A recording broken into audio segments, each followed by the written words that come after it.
everyone, tonight I'll be making cinnamon butternut squash, and I'll be using the butternut squash that was left over from the Indian lamb and butternut squash stew.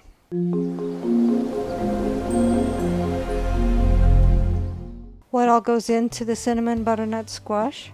1 medium butternut squash, cubed, about 3 cups, 2 teaspoons olive oil, 1 teaspoon cinnamon, 1/4 teaspoon cloves, 1/4 teaspoon nutmeg, 1 teaspoon rosemary, salt and pepper to taste.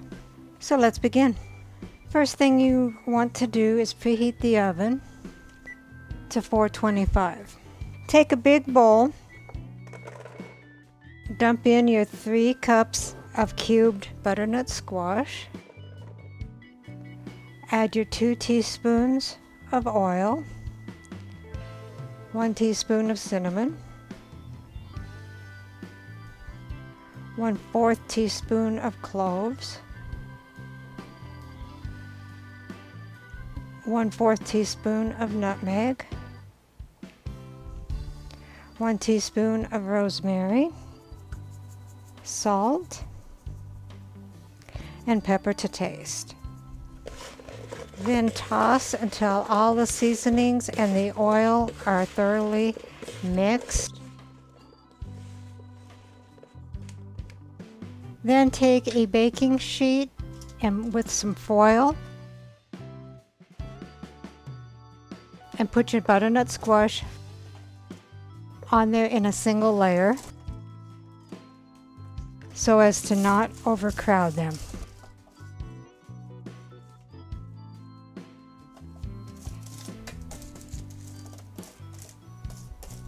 Put your cinnamon butternut squash in a 425-degree oven for 20 minutes, and midway through toss them so they can evenly cook. Alright, so after 20 minutes I just took out the cinnamon butternut squash and I had them in the oven for 10 minutes. Then I tossed them around a bit, put them back in the oven for another 10 minutes.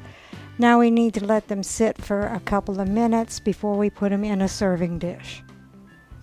So here is the cinnamon butternut squash, and rounding out the meal is beef kielbasa.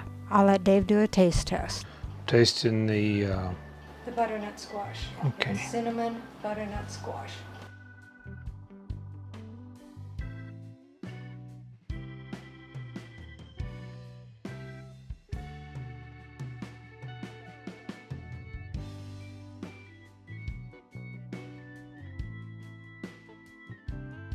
It's pretty good. You didn't add any sugar to it, did you? No, it's got cinnamon, nutmeg, cloves, and rosemary. Okay. That's pretty good. I go. Recipe deals for easy meals. Please like, subscribe, and share. This is Cooking with Sherry. Until we meet again.